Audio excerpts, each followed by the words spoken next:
আমি মনে করি বিশ্বে এখন যা ঘটছে তা নিয়ে অসচেতন থাকা অসম্ভব। মুসলমানদের বিরুদ্ধে অমুসলিমরা যে ঘৃণ্য অপরাধ চালাচ্ছে এবং মুসলমানরাও অপর মুসলিমের বিরুদ্ধে যে অপরাধ চালাচ্ছে তার দ্বারা আমরা সবাই প্রভাবিত। একজন মুসলিম হিসেবে বড় হওয়ার কালে এই ট্র্যাজেডিগুলো আমাদের প্রাত্যহিক জীবনের অংশ হয়ে দাঁড়িয়েছে। আমাদের মধ্যে যাদের বয়স 30-40 বছর, আপনারা দেখেছেন গত অর্ধ শতক বা তার চেয়েও বেশি সময় ধরে উম্মাহ শুধু একটি সংকটের পর আরেকটি, এরপর আরেকটি, এরপর আরেকটির মধ্য দিয়ে গত হয়েছে।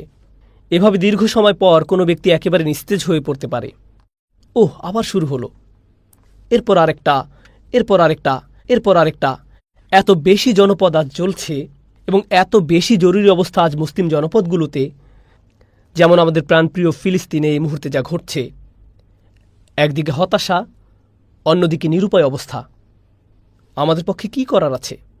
ব্যাপারগুলো আমাদের সম্পূর্ণরূপে অভিভূত করে ফেলতে পারে। অনেক মানুষ আমাকে এই বিষয়ে বক্তব্য রাখতে বলেছেন, ফিলিস্তিন সম্পর্কে আমার চিন্তাভাবনা কি তা নিয়ে কথা বলতে বলেছেন, উম্মার অবস্থা নিয়ে আমি কি মনে করি। আমি আসলে কিছু সময় যাবৎ চুপ করেছিলাম, আমি কিছু বলিনি। আর এই খুতবাতেও এই নিয়ে কথা বলবো না। আমি সিদ্ধান্ত নিয়েছি প্রথমে নিজের চিন্তাভাবনাগুলোকে একত্রিত করতে, কারণ আমার প্রথম প্রতিক্রিয়া ছিল, আমি আগেও এটা অনুভব করেছি, আমি এই প্রতিক্রিয়া উম্মার কাছ থেকে আগেও দেখেছি। বস্তুত আমি এই প্রতিক্রিয়া দেখেছি চক্রাকারী চলতে প্রায় প্রতি সিজনে।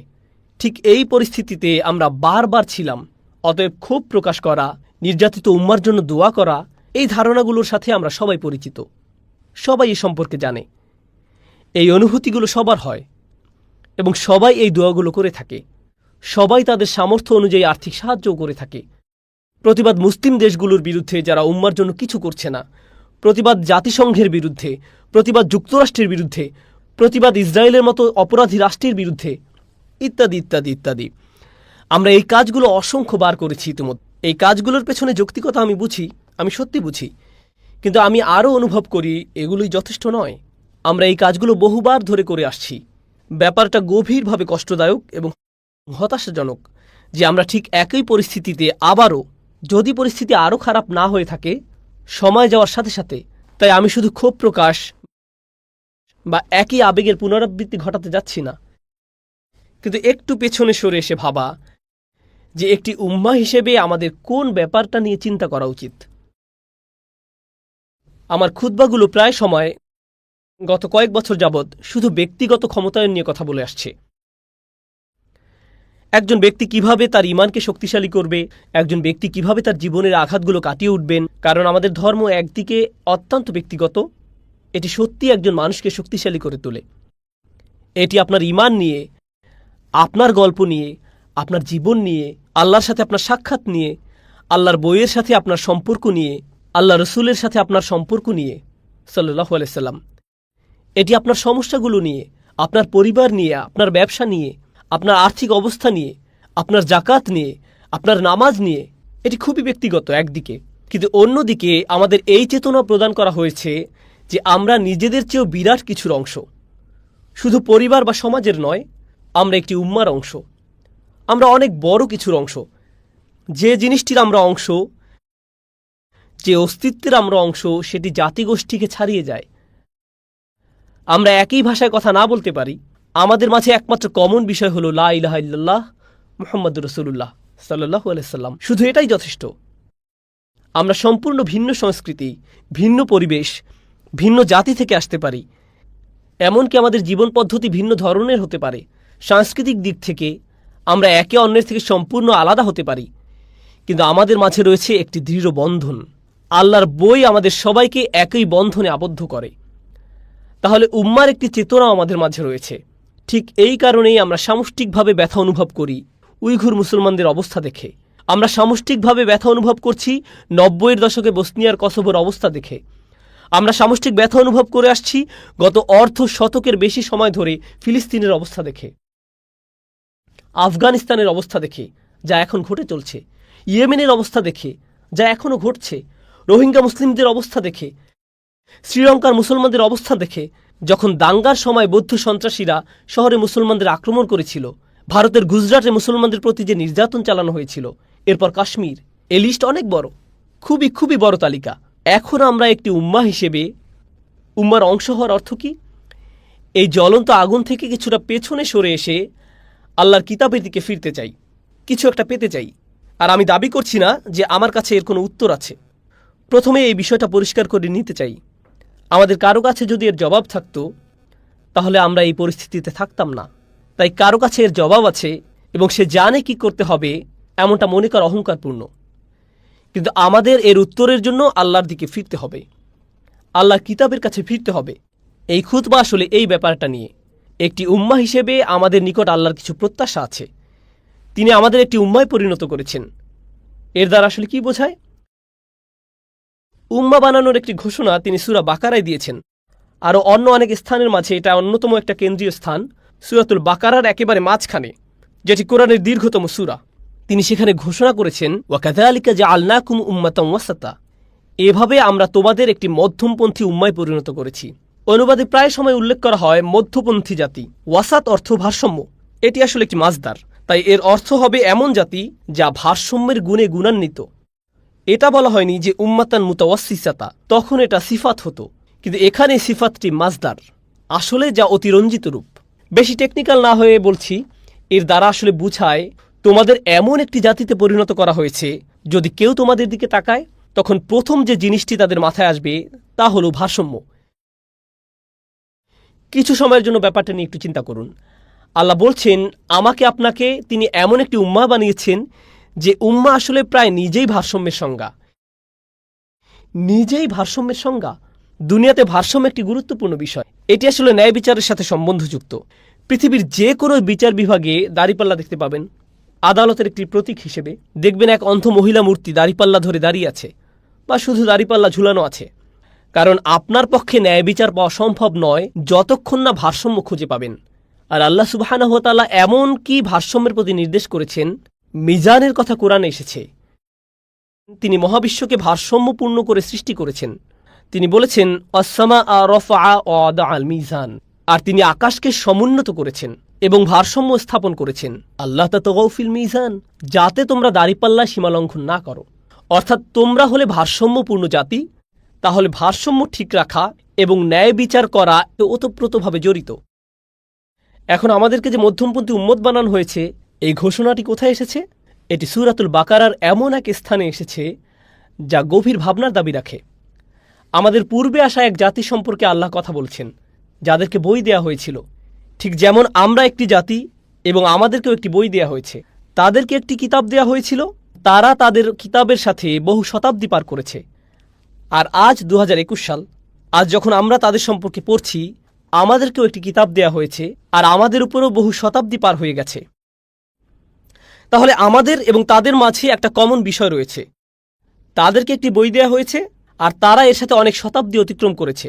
আমাদেরকেও একটি বই দেয়া হয়েছে, আর আমরাও এর সাথে অনেক শতাব্দী অতিক্রম করেছি।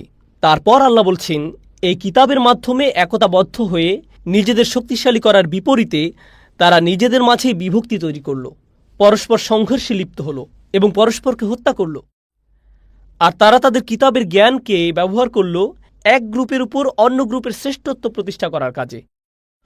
ওমা তাফাররাকু ইল্লা মিন বাদি মা জাআহুমুল ইলম বাগিয়াম বাইনাহুম, তারা মতভেদ করেনি জ্ঞান আসা ব্যতীত, বিশেষ করে জ্ঞান আসার পর এক দলকে অন্য দলের উপর বড় করে তোলার ব্যাপারে তারা মতভেদে জড়িয়ে পড়ল। সুতরাং জ্ঞান ব্যবহার করা হলো এই দল সেই দলের মতকে খণ্ডন করার জন্য। এই দলের লোকেরা কাফের না ওই দলের লোকেরা কাফের, এই দলের রক্ত হালাল না ওই দলের রক্ত হালাল। আমাদের আগের জাতির লোকেরা এগুলো করত। তিনি পরিষ্কার জানিয়ে দিয়েছেন কোনটা হালাল আর কোনটা হারাম, কিন্তু তারা আল্লাহর আদেশের সাথে মশকরা করল। জাস্ট আমাকে এমন একটি উপায় বলে দিন যেন আমাকে এটা মানতে না হয়, আর আমি নিজেকে যেন দোষ না দিয়ে থাকি। আল্লাহ এই জাতি সম্পর্কে আরও বলছেন, যখন তাদেরকে এই কিতাব দেয়া হয়েছে, কেউ যখন তাদেরকে এই কিতাবের কথা মনে করিয়ে দিত, তারা তাদের বিরুদ্ধে যুদ্ধ ঘোষণা করত। আল্লাহ তাদের মুনাফিকি সম্পর্কে বলেছেন, তারা কোনো ধরনের দ্বিধাদ্বন্দ্ব ছাড়াই একে অন্যের রক্ত ঝরাত। তাদের বিশাল এক দায়িত্ব দেয়া হয়েছে, তারা তো একটা উম্মাহ ছিল। আমাদের রাসূল সাল্লাল্লাহু আলাইহি সাল্লাম বলেছেন উম্মার একটি শরীরের মতো হওয়ার কথা। তাই আল্লাহ তাদেরকে বললেন, লা তুসফিকুনা দিমাআকুম ওয়ালা তুখরিজুনা আনফুসাকুম মিন দিয়ারিকুম, তোমরা একে অন্যের রক্ত ঝরাবে না, তিনি সেই সময়ের মুসলমানদের কথা বললেন। তিনি তাদেরকে বললেন, তোমরা একে অন্যের রক্ত প্রবাহিত করবে না এবং পরস্পরকে স্বদেশ থেকে বহিষ্কার করবে না। তোমরা একে অন্যকে নিজেদের বাড়ি থেকে বহিষ্কার করবে না। সুম্মা আকরারতুম, অতঃপর তোমরা সবাই তা মেনে নিয়েছিলে। ওয়া আনতুম তাশহাদুন, এবং তোমরা ওর সাক্ষী ছিলে। সুম্মা আনতুম হাউলাই তাকতুলুনা আনফুসাকুম, অতঃপর তোমরাই তো তারা যারা নিজেদেরকে হত্যা করেছ। ওয়া তাখরুজুনা ফারিকাম মিনকুম মিন দিয়ারিহিম, এবং তোমাদের মধ্য থেকে একটি দলকে তাদের গৃহ থেকে বের করে দিচ্ছ। তাযাহারুনা আলাইহিম বিল ইসমি ওয়াল উদওয়ান, তোমরা নিজেরা তাদের বিরুদ্ধে অন্যায় ও সীমালঙ্ঘন করে পরস্পরের সহযোগিতা করেছ। অর্থাৎ তোমরা মুসলমানরা, মানে সেই সময়ের ইসরায়েলিরা, আক্রমণাত্মক পদক্ষেপ নিচ্ছ অন্য মুসলমানদের বিরুদ্ধে, সেই সময়ের আরেক ইসরায়েলিদের বিরুদ্ধে। এরপর এই সব কিছুর উপরে যখন তারা এই অন্যায় কাজে নিয়োজিত ছিল, একদল বিশ্বাসী অন্য আরেক দল বিশ্বাসীর বিরুদ্ধে যখন পরিস্থিতি একেবারে খারাপ হয়ে পড়েছিল, যখন মুসলমানরা একে অন্যের বিরুদ্ধে লড়াই করে, তখন কি হয়? আগের দিনে যখন ইসরায়েলিরা পরস্পর যুদ্ধে লিপ্ত হয়েছিল, তাদের সাম্রাজ্য দুর্বল হয়ে পড়েছিল।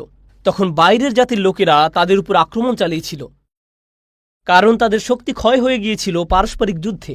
আর যখনই কোনো জাতি দুর্বল হয়ে পড়ে, তখন অন্য জাতি এর সুযোগ গ্রহণ করে। এমনটাই ঘটে। কোনো জাতিকে দুর্বল করার সবচেয়ে কার্যকরী উপায়, রাশিয়ানরা বর্তমানে যুক্তরাষ্ট্রের ব্যাপারে এটা ভালো বুঝে, কোনো জাতিকে দুর্বল করার সবচেয়ে কার্যকরী উপায় হলো নিজেদের মাঝে দ্বন্দ্ব সংঘাত বাঁধিয়ে দেয়া, ঠিক কিনা? তাই যখন সে সময়ের মুসলমানরা একে অন্যের বিরুদ্ধে দ্বন্দ্ব সংঘাতে জড়িয়ে পড়ল, তখন সিরিয়ানরা, ব্যাবিলনীয়রা, সে সময়ের শক্তিশালী জাতিগুলো যারা শক্তির দিক দিয়ে ইসরায়েলিদের সমতুল্য ছিল, তারা তাদের দুর্বলতা দেখল এবং তাদের উপর আক্রমণ চালাতে শুরু করল। যখন সেই কুফফার শক্তিগুলো এসে আক্রমণ চালাতে শুরু করলো, তখন বহু মুসলিমকে জেলে ঢুকানো হলো, বন্দী করা হলো, অনেকের উপর নির্যাতন চালানো হলো। এভাবে যখন একদল মুসলিমের উপর কুফফাররা নির্যাতন চালাতো, অন্য মুসলিম দল বলতো, তারা তোমাদের ভাই, তাদের মুক্ত করো। ওয়া ইয়াতুকুম উসারা তুফাদুহুম, তারা যখন বন্দী রূপে তোমাদের নিকট হাজির হয়, তখন তোমরা বলতে তাদের জন্য মুক্তিপণ দাও, তোমাদের ভাইদের জন্য মুক্তিপণ দাও। একই আয়াতে আল্লাহ বলছেন, তোমরা নিজেরাই একে অন্যের গলা কাটছিলে, আর এই গলা কাটার কারণে তোমরা এতই দুর্বল হয়ে পড়লে যে অন্য জাতি এলো এবং তোমাদের পরাভূত করলো। আর যখন তারা এভাবে তোমাদের পরাজিত করতে শুরু করলো, তখন তোমরা বলতে শুরু করলে, না না, আমাদের ভাইদের সাহায্য করো। কিন্তু তোমরাই তো শুরুতে এই দুর্বলতা সৃষ্টি করেছ। এটা তোমাদের হাতের কামাই। তোমরা তো ক্ষমতাশালী এক উম্মাহ ছিলে, আল্লাহ তোমাদের সাথে ছিল। ফাদ্দালতুকুম আলাল আলামিন, আল্লাহ ইসরায়েলিদের স্মরণ করিয়ে দিচ্ছেন, আমি তোমাদেরকে পৃথিবীর অন্য সব জাতির উপর উচ্চ মর্যাদা দিয়েছি। আল্লাহ তাদের সম্পর্কে কথা বলেছেন। তিনি তাদের সম্পর্কে আরও কি বলেছেন? তাদের স্থিতিশীলতা থাকত, সুশাসন থাকত, সমৃদ্ধি থাকত এই পৃথিবীতেই, শুধু আখিরাতে নয়। একজন ব্যক্তি হিসেবে কাউকে জীবনে কঠিন সময় পার করতে হতে পারে, ইমানদার হলেও, তাই না? এই জীবনে আপনি শ্রেষ্ঠ ইমানদার হতে পারেন এবং আপনার জীবন হতে পারে দারুণ কষ্টকর। এমনকি নবীদের ক্ষেত্রেও এটা ঘটেছিল। কিন্তু জাতির জন্য আল্লাহর ফর্মুলা আলাদা।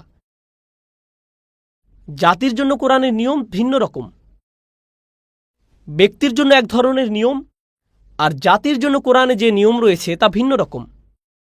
আল্লাহ বলেন, ওয়ালাউ আন্নাহুম আকামুত তাওরাত ওয়াল ইনজিল লা আকালু মিন ফাওকিহিম ওয়া মিন তাহতি আরজুলিহিম, তারা যদি তাওরাত, ইনজিল আর তাদের প্রতিপালকের নিকট থেকে যা তাদের প্রতি অবতীর্ণ হয়েছে তার নিয়ম বিধান প্রতিষ্ঠিত করত, তাহলে তাদের উপর থেকে আর তাদের পদতল থেকে আহার্য পেত। রিজিকের দরজা বন্যার বাঁধের ন্যায় খুলে দেওয়া হতো। আল্লাহর নিরাপত্তা এবং তার রহমত তাদের প্লাবিত করে ফেলত। আল্লাহ কি বলছেন? তাদের দুর্দশায় পতিত হওয়ার কারণ কি ছিল? তারা আল্লাহর কিতাব পরিত্যাগ করেছিল। তাদের দুর্দশাটা কি ছিল? আল্লাহ ধাপে ধাপে তা সূরাতুল বাকারায় তুলে ধরেছেন। আমাদেরকে ভারসাম্যপূর্ণ জাতি বলার পূর্বে তারা ভারসাম্য হারিয়ে ফেলেছিল। প্রথমত, তারা নিজেদের মধ্যে দ্বন্দ্ব সংঘাতে জড়িয়ে পড়েছিল। নিজেদের মধ্যে এত বেশি সংঘাত হয় যে তারা দুর্বল এবং নগণ্য হয়ে পড়েছিল। আর যখন এভাবে তারা যথেষ্ট দুর্বল এবং নগণ্য হয়ে পড়ল, তারা শত্রুর সহজ শিকারে পরিণত হল। আল্লাহ বলছেন, এখন তোমাদের কারো কারো তোমাদের বন্দীদের জন্য খারাপ লাগা শুরু করলো। এটা আমাদের ইতিহাস নয়, এটা বনী ইসরায়েলের ইতিহাস। যাদের সম্পর্কে আল্লাহ বলছেন, তাদেরকে আল্লাহ একটি সম্মানিত উম্মায় পরিণত করেছিলেন এবং তাদেরকে অন্যদের উপরে উচ্চ মর্যাদা দিয়েছিলেন। কিন্তু তারা এটা নষ্ট করে ফেলেছিল। তাদের সে মর্যাদা আর অবশিষ্ট নেই। এখন আল্লাহ সিদ্ধান্ত নিলেন, শুধু সম্মান প্রদর্শন নয় আপনাকে এবং আমাকে, তিনি আমাদের পরীক্ষা করবেন সেই একই মর্যাদা দিয়ে। কেন সূরার অর্ধেক অংশে তাদের ব্যর্থতার কথা আলোচনা করা হয়েছে এবং এরপর আমাদের উদ্দেশ্য করে বলা হয়েছে, আমি তোমাদেরকে একটি ভারসাম্যপূর্ণ জাতি হিসেবে সৃষ্টি করেছি? তার কারণ হল, তাদের মতো বিশৃঙ্খলা সৃষ্টি করো না।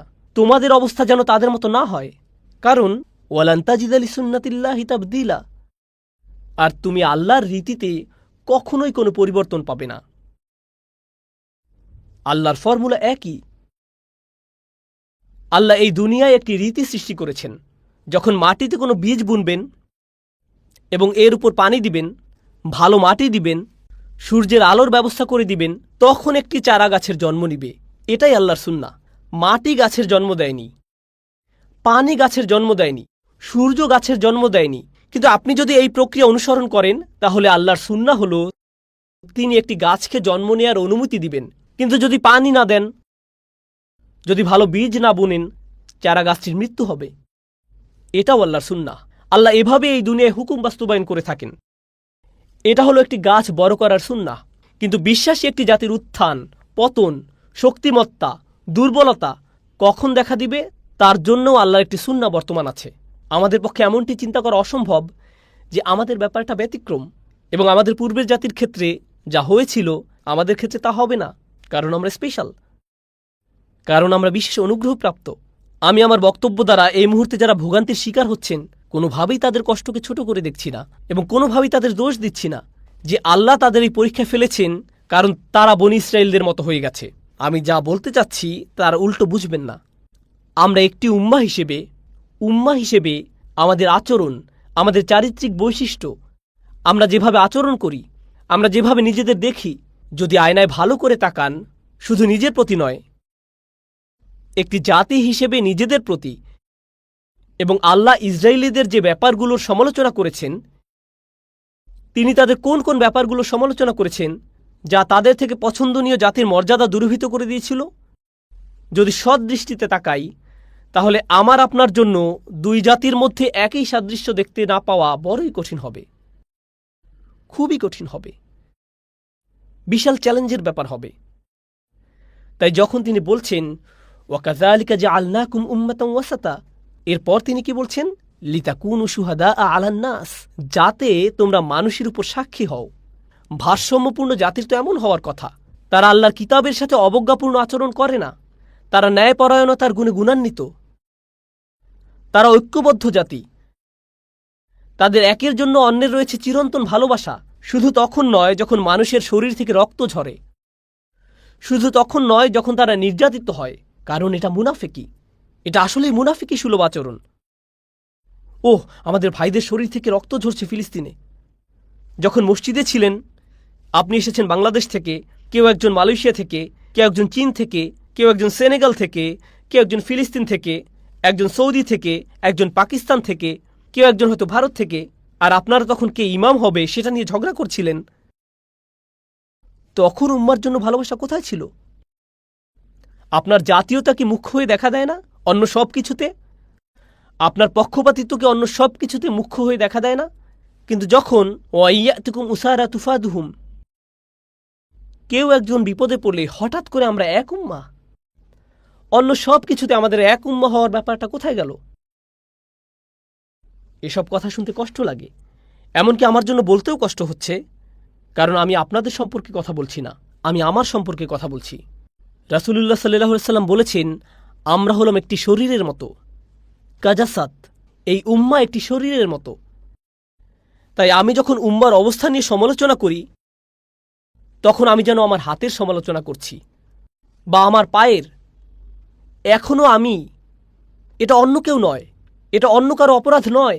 এই উপলব্ধিটা খুবই গুরুত্বপূর্ণ, কারণ এই আলোচনা শুনতে যতই হতাশাজনক লাগুক, আমাদের বুঝতে হবে অন্য মানুষেরা সমস্যা নয়, এটা অন্য একজনের জন্য নয়, এটা তাদের সমস্যা নয়। যদি ওই মুসলমানরা ভালো হয়ে যেত, তাহলে আমাদের সবার অবস্থা উন্নত হতো না। ওরা, তারা, এসব বলা বন্ধ করুন। আমরা সবাই এই সমস্যার অংশ, এটা সম্মিলিতভাবে আমাদের সমস্যা।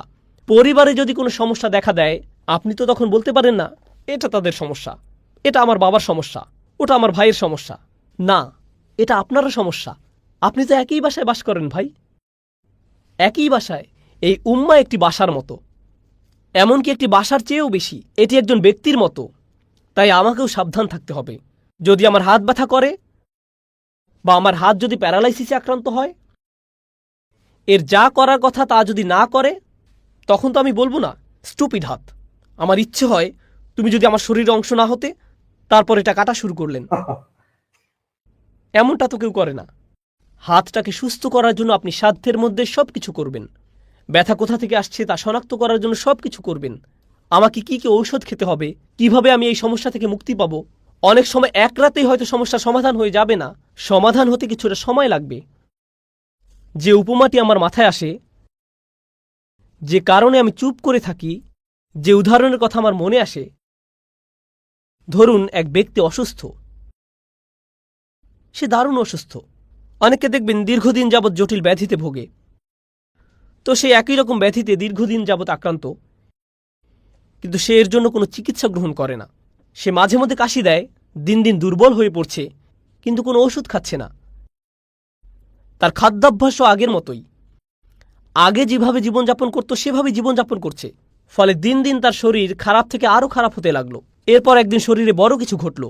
শরীরে কিছু একটা নষ্ট হয়ে যাওয়ার পর তাকে হাসপাতালে ভর্তি হতে হলো। কারণ ব্যথা এতই জটিল আকার ধারণ করেছে যে গোটা শরীর এখন অকেজো হয়ে পড়েছে। হাসপাতালে যাওয়ার পর তার সার্জারি করা হয়, অপারেশন করা হয়, বা এরকম কিছু একটা করা হয় ব্যথা কমিয়ে আনার জন্য। কিন্তু এরপরেও লোকটা আগের মতোই ঘুমন্ত। তার জীবনযাপন এখনো পূর্বের ন্যায়। কোনো পরিবর্তন না আনলে আপনি তো সুস্থতা আশা করতে পারেন না। আমরা এটাই করি। যখন বড় ধরনের কোনো দুর্যোগ দেখা দেয়, তখন আমরা এক উম্মার ন্যায় আচরণ করি। তখন এক উম্মার চেতনা জাগ্রত হয়ে ওঠে। আমি দোয়া করছি আল্লাহ যেন মুসলমানদের স্বস্তি দান করেন। আমি দোয়া করছি আল্লাহ আজ্জা